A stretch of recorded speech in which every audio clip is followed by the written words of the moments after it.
Bonjour à toutes et à tous et bienvenue dans un nouvel épisode de Rines Talks. Aujourd'hui, j'aimerais te parler d'un sentiment que nous avons presque tous connu, à un moment ou à un autre. Un sentiment discret, mais pesant. Un ressenti qui peut nous ronger de l'intérieur sans que personne ne s'en rende compte. Ce sentiment, c'est celui d'être en retard dans la vie. Je ne parle pas du retard à un rendez-vous ou du bus qu'on rate le matin. Non. Je parle de cette impression plus profonde, celle de ne pas être là où on devrait être, de ne pas avoir accompli ce qu'on aurait dû accomplir, d'avoir manqué quelque chose. Celle qui te murmure que tu es en retard par rapport aux autres. Tu sais ce moment où tu regardes autour de toi et tu te dis « ils ont déjà trouvé leur voie, ils ont marié, ils ont leur propre projet, une maison, des enfants, alors que moi j'en suis encore à me chercher. » Et cette petite voix, elle ne s'arrête jamais vraiment. Elle revient chaque année à ton anniversaire. Elle te rattrape quand tu fais défiler Instagram ou TikTok.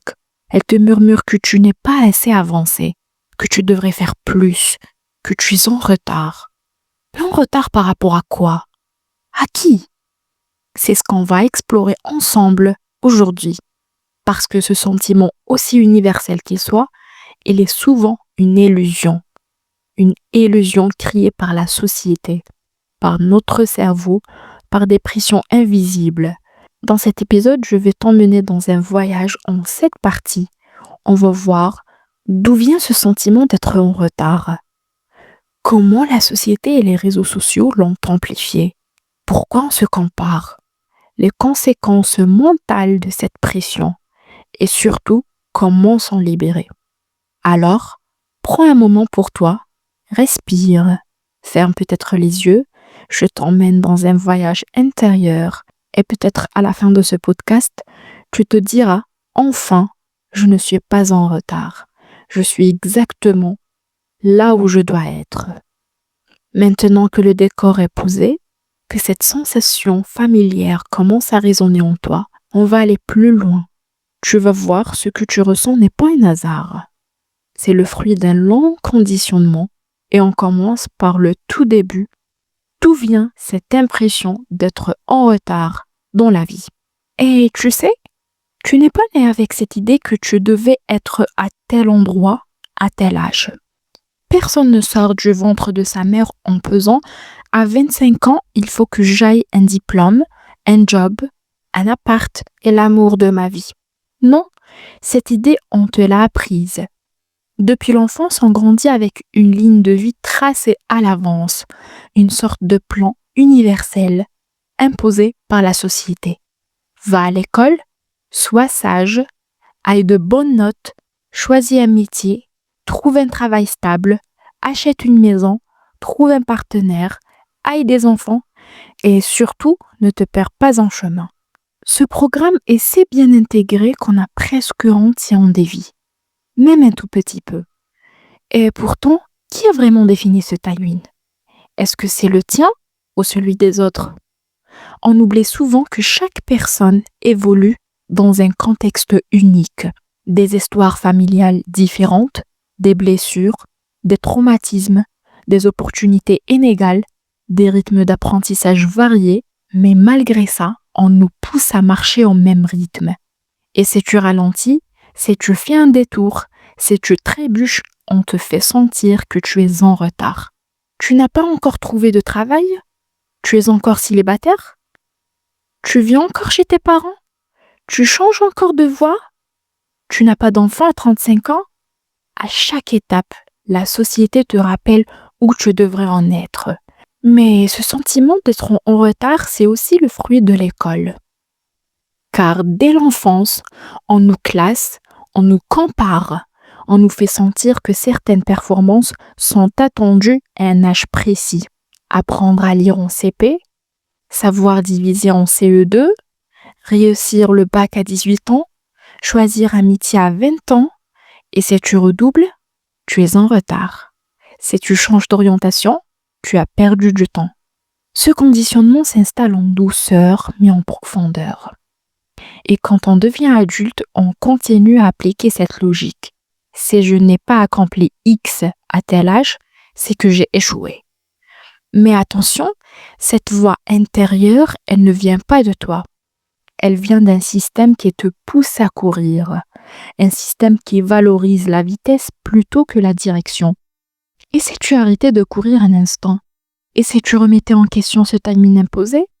D'accord, on comprend un peu mieux maintenant d'où vient cette impression de retard. Une carte de la vie imposée, des attentes invisibles, un cerveau en quête de repères. Mais il y a un élément qui a vraiment changé la donne ces dernières années.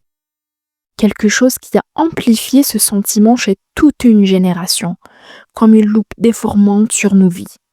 Cet élément, ce sont les réseaux sociaux. On en parle tout de suite. Partie 2, le rôle des réseaux sociaux. On vivait déjà avec cette pression de la société, avec cette ligne de vie toute tracée. Mais un phénomène a rendu cette pression encore plus forte, plus sournoise et plus constante, les réseaux sociaux. Avant, tu pouvais te comparer uniquement à tes voisins, à tes camarades de classe ou à ton cercle proche. Mais aujourd'hui, en quelques clics, tu as accès à la vie de milliers de personnes, ou plutôt à ce qu'elles veulent bien te montrer. Et ce qu'elles montrent, ce sont souvent les meilleures parties. Le job de rêve, la demande en mariage au bord de la mer, le voyage à Bali, la maison achetée à 30 ans, le bébé parfait dans une chambre en bois beige. Et toi, tu es là dans ton lit à 2 heures du matin en train de scroller et tu te dis « Mais qu'est-ce que j'ai fait dans ma vie? Pourquoi je ne suis pas encore là ?» Ce qu'il faut comprendre, c'est que les réseaux ne reflètent pas la réalité. Ils ne montrent pas les échecs, les nuits d'angoisse, les ruptures, les remises en question. Ils montrent un montage, une mise en scène, un extrait positif d'une réalité plus complexe. Mais notre cerveau, lui, ne fait pas la différence. Il voit cette photo, cette vidéo ou cette réussite et il pense « je suis en retard ». Et ça ne s'arrête jamais. Même quand tu as l'impression d'avoir avancé, tu verras toujours quelqu'un de ton âge qui a plus, qui fait mieux, qui en avance. Alors tu cours encore plus, tu t'épuises, tu t'oublies. Et au lieu de te recentrer sur toi, tu te perds dans les vies des autres. Mais maintenant, tu l'as compris. Les réseaux sociaux nous montrent des vies parfaites, lissées, accélérées. Et forcément, face à tout ça, on se compare. C'est humain. Mais parfois, cette comparaison devient un vrai poison. Voyons ensemble maintenant pourquoi on se compare autant. Et surtout, quelles sont les conséquences de ces comparaisons constantes. Partie 3, les comparaisons. Comparer, c'est un réflexe humain. Depuis la nuit des temps, on observe les autres pour se situer. C'est un mécanisme de survie. Est-ce que je suis dans la norme? Est-ce que je fais partie du groupe? Est-ce que je suis à ma place? Mais dans le monde moderne, ce réflexe est devenu un piège mental. On ne se compare plus pour survivre. On se compare pour valider notre valeur. Et trop souvent, on en sort perdant. Le problème, c'est qu'on compare notre vie entière à un moment précis de la vie de quelqu'un d'autre. Tu compares tes débuts à ses résultats, tu compares tes doutes à sa certitude affichée, tu compares ta vie de tous les jours à ses stories filtrées. Et petit à petit, ça abîme l'estime de soi. Tu commences à croire que tu es moins que les autres, moins rapide, moins organisé, moins chanceux, moins capable. Tu oublies tout ce que tu as déjà accompli. Tu oublies ton histoire, ton contexte, tes efforts et surtout, tu oublies que chacun a son propre rythme. Mais les comparaisons ne font pas qu'abîmer ton estime de toi. Elles créent un sentiment d'urgence permanente, comme si tu devais vite rattraper quelque chose, comme si le bonheur était une course, et toi, tu as la traîne. Et quand cette sensation d'urgence devient trop forte, elle ne reste pas sans conséquence. Elle se transforme, elle s'installe, elle t'épuise, Voyons maintenant ce que ce sentiment de retard peut provoquer en nous mentalement, émotionnellement et psychologiquement. Partie 4. Quand le retard devient un poids. Au début, ce n'est qu'une pensée qui passe. J'aurais dû finir mes études plus tôt. Mais cette pensée revient encore et encore. Elle devient une remue intérieure, puis une vérité, puis un poids. Ce poids, c'est celui de la honte silencieuse. La honte de ne pas être à la hauteur. La honte de ne pas avoir avancé comme il faut. Tu commences à éviter certaines discussions. Alors, toujours pas marié? Et le boulot, t'as trouvé? Tu fais quoi maintenant? Chaque question devient un rappel de ton retard supposé. Tu te sens jugé même quand personne ne dit rien. Parce que le juge le plus sévère, c'est toi-même. Et cette pression devient mentale. Elle te réveille la nuit, elle te coupe le souffle, elle te fait douter de tout et un jour, tu n'as plus la force. Tu te sens épuisé, paralysé, vidé et ce n'est pas juste une impression. C'est un vrai fardeau émotionnel. Un fardeau qui peut mener à l'anxiété, à la dépression et à la perte de motivation. Tu as l'impression d'avoir déjà échoué avant même d'avoir vraiment commencé. Mais voilà, ce sentiment d'échec est basé sur une illusion que tu peux déconstruire. Et si tu regardais ta vie autrement? Et si tu reprenais le pouvoir sans ton rythme? C'est ce qu'on va faire maintenant. Partie 5. Briser l'illusion. En vrai, tu n'es pas en retard. Tu es en chemin. Et ton chemin n'a pas à ressembler à celui des autres. La première chose à comprendre, c'est qu'il n'existe pas de chronologie universelle. Tu connais cette phrase? Certains obtiennent leur diplôme à 22 ans, mais ne trouvent un emploi qu'à 28 ans. D'autres obtiennent leur diplôme tard et trouvent immédiatement un emploi. Certains se marient tôt, mais divorcent rapidement. D'autres se marient tard et restent ensemble pour toujours. La vie n'est pas une course. Et c'est vrai, chacun a son propre timing, sa propre horloge intérieure. Mais on a été tellement conditionné à penser qu'il n'y a qu'une seule bonne voie qu'on oublie que l'essentiel, ce n'est pas d'arriver vite, mais d'arriver en paix avec soi-même. Briser cette illusion, c'est dire stop. Stop à la comparaison toxique. Stop au regard des autres. Stop à la course inutile. C'est prendre une pause, se regarder dans le miroir et se dire « Ici, j'étais exactement là où je devais être ». Mais bien sûr, dire stop, ce n'est pas toujours suffisant. Il faut aussi agir. Alors, maintenant, voyons comment on peut concrètement se libérer de cette pression. Des outils, des idées, des pratiques. Partie 6. Se libérer de la pression. Et alors, comment sortir de cette spirale? Comment arrêter de croire qu'on est en retard? Ce n'est pas facile et ce n'est pas instantané, mais c'est possible. Voici maintenant quelques pistes ou des clés que tu peux essayer à ton rythme. Premièrement, essayer de revenir à soi. Avant tout, il faut te reconnecter à tes propres désirs. Pas ceux de la société, pas ceux de la famille, pas ceux d'Instagram. Pose-toi des questions simples mais puissantes. Qu'est-ce que je veux vraiment? Qu'est-ce qui me rend heureux? Si personne ne me regardait, si je ne devais rendre de compte à personne, que ferais-je? Écoute cette petite voix intérieure. Elle est souvent étouffée, mais jamais totalement éteinte. Deuxièmement, essayez de changer son regard sur le temps. Le temps n'est pas ton ennemi. Il n'est pas linéaire, rigide ou punitif. Il est souple, multiple, personnel. Certaines personnes trouvent leur vocation à 18 ans, d'autres à 40 ans. Certaines se marient à 25 ans, d'autres à 40 ou 45 ans, et c'est OK. Tu n'es pas obligé de tout faire maintenant.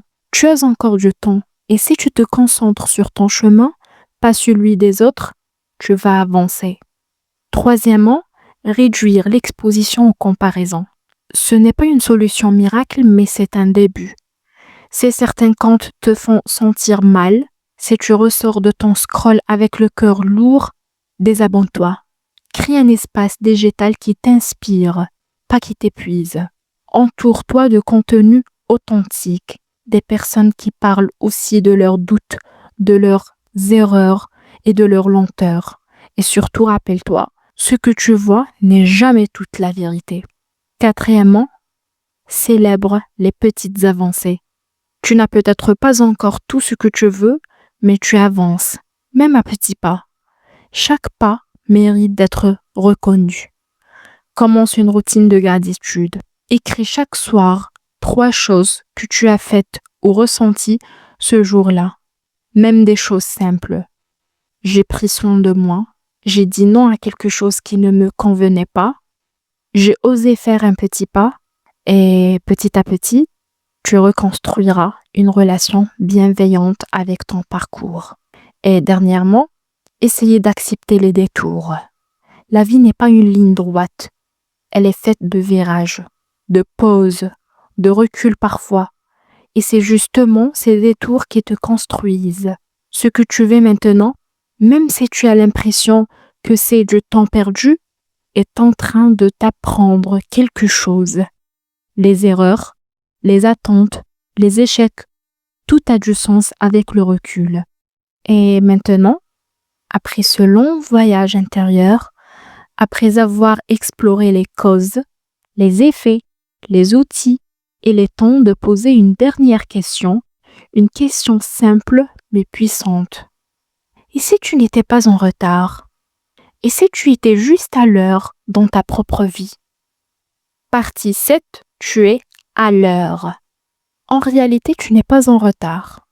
Tu es exactement là où tu dois être, avec tes doutes, tes essais, tes erreurs, tes retards, tes silences. La vie n'est pas une compétition, c'est un voyage. Et ce voyage, il n'a pas de carte unique, pas d'itinéraire obligatoire. Il a seulement besoin que tu sois présent, authentique et libre. Tu es peut-être encore en train de chercher et c'est magnifique. Tu es peut-être en train de recommencer à zéro et c'est courageux. Tu es peut-être perdu pour l'instant, mais tu es en chemin. Et c'est ça le plus important. Tu avances, même à petits pas. Rappelle-toi que le bonheur ne se trouve pas à la fin de la route, mais dans les pas que tu fais chaque jour. Alors, la prochaine fois que tu sentiras cette pression te rattraper, cette voix te dire que tu es en retard, réponds-lui ceci. Non, je suis en vie. J'apprends, je grandis et je suis exactement là où je dois être. Et enfin, merci d'avoir été là jusqu'au bout. Merci d'avoir pris ce moment pour toi. Si mes mots t'ont parlé, si tu t'es ressenti moins seul à travers ce podcast, alors n'hésitez pas à le liker, à le partager. Peut-être quelqu'un quelque part a besoin d'entendre ça lui aussi. Peut-être que ce simple épisode sera comme une main tendue dans l'ombre. Et surtout, n'oublie pas, tu n'as rien à prouver, tu n'as pas à courir, tu n'es pas en retard, tu es en train de vivre. Et vivre, ce n'est pas coucher des cases. C'est avancer parfois doucement, parfois en trébuchant, mais toujours sincèrement. Alors, continue à ton rythme, avec confiance, avec tendresse et avec foi en ce que tu es en train de devenir. On se retrouve très bientôt pour un prochain épisode de Rines Talks et d'ici là, prends soin de toi, vraiment. Au revoir.